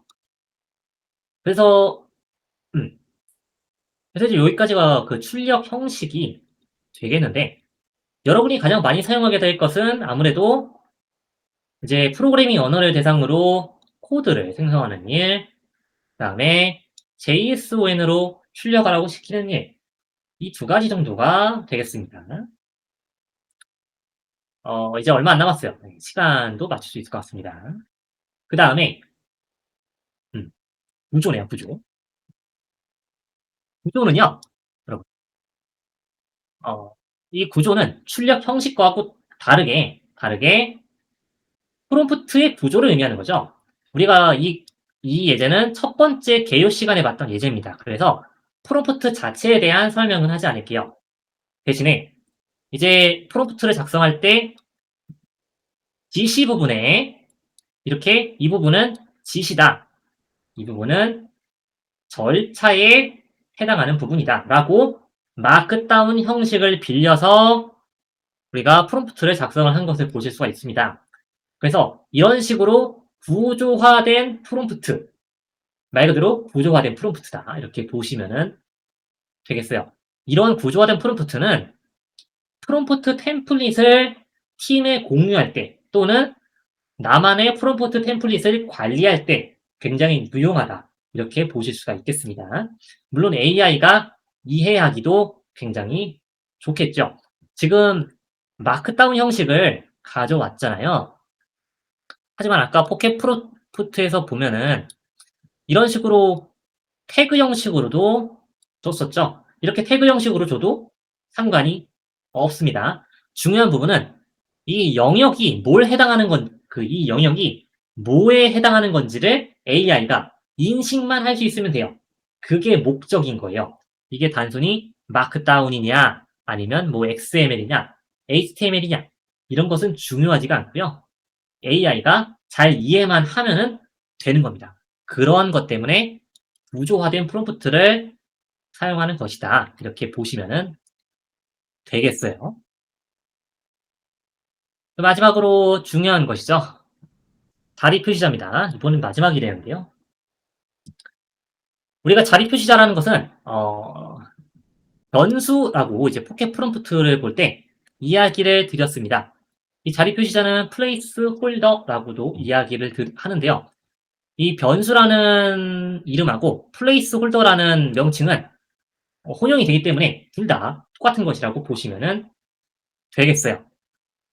그래서 자리 표시자는 우리가 프롬프트 템플릿을 만들 때 굉장히 중요한데요. 보통 이제 이런 식으로 이제 사용이 되게 되는데, 뭘로 사용을 해도 상관은 없고요. 중요한 부분은 일관성이 있어야 한다는 겁니다. 그러니까 둘 중에 하나로만 사용하는 것이 좋다는 거예요. 안 그러면은 AI가 헷갈릴 수가 있어요. 그리고 보면은 이제 중요한 정보는 앞쪽에 배치하는 것이 좋습니다라고 되어 있어요. 우리가 중요한 정보라는 것은 이 프롬프트 템플릿에서 유튜브 링크겠죠. 이 유튜브 링크가 중요한 정보니까 맨 앞에 나와 있는 것이다. 이렇게 보실 수가 있는 겁니다. 그래서 이렇게 이제 변수가 사용이 되었고요. 이 변수가 가장 중요한 부분은 이제 값만 바꿔서 프롬프트가 재활용이 될 수 있다. 이 부분이 매우 중요한 것이고요. 그러니까 위에 부분은 똑같은데 아래 부분만 다른 거예요. 이 위에 부분은 템플릿으로 가져가도 상관이 없겠습니다. 대신에 아래 부분만 이렇게 할당을 해서 템플릿으로 만들었다. 이렇게 보시면 되는 거예요. 그리고 변수 같은 경우는 총 3개가 쓰여져 있습니다. 서비스, 매체, 형식 이렇게 해서 마케팅 컨텐츠를 작성하는 프롬프트가 이렇게 나와 있고요. 그 변수로 사용이 되어서 이것에 해당하는 마케팅 컨텐츠를 작성을 해라 라고 이제 준 것이다. 이렇게 보실 수가 있겠습니다. 그래서 이제 여기까지가 우리 프롬프트의 기본 요소가 되겠어요, 여러분. 지금 많이 했어요. 많이 했는데, 대부분은 이제 우리가 프롬프트를 작성하는 것이 아니라 프롬프트 템플릿을 많이 보다 보면은 이러한 기본 요소들이 많이 포함이 되어 있을 겁니다. 그래서 이러한 기본 요소들을 숙지를 하고 우리가 프롬프트 템플릿을 만들 때도 이러한 부분을 포함하면 되겠구나라고 이제 인지를 한 다음에 프롬프트를 작성을 해주시면은 되겠어요. 우리 그래서 여기까지가 이제 두 번째 시간이 되겠고요. 우리 프롬프트 엔지니어링 수업에서 이번 두 번째 시간이 가장 중요해요. 사실상 반이라고 봐도 무방합니다. 이런 기본 요소만 잘 사용을 해도 AI가 답변을 웬만하면 잘 해주기 때문에 이러한 기본 요소들은 숙지를 하시면은 되겠어요. 딱 6시 28분이 되었네요, 여러분. 이번 수업은 그래서 여기까지 하도록 하겠습니다. 혹시 만약에 이건 과제는 아닌데요. 뭐 실습을 만약에 해보고 싶으시다면은 사실 뭐 실습 키트는 없습니다만 우리가 맞는 거를 이용을 해봐야겠죠. AI한테 이 교재를 AI한테 주고요. 그리고 이 교재를 바탕으로 실습할 만한 과제를 만들어 주세요. 라고 주면은 과제를 만들어 주겠죠. 그래서 이런 식으로 우리가 이제 AI를 활용을 해보시면은 되는 겁니다, 여러분들. 네. 복습할 때도 마찬가지예요. 복습 질문을 만들어 주세요. 하면 이제 거기에 답변을 하면 되는 겁니다. 특별히 과제는 없지만 네, 그런 식으로 이제 스스로 복습을 할 수도 있겠어요. 그래서 여기까지 두 번째 시간 마치도록 하겠습니다, 여러분. 고생하셨어요. 고생하셨습니다. 네, 강사님 고생하셨습니다. 혹시 질문 있으신 분 계실까요?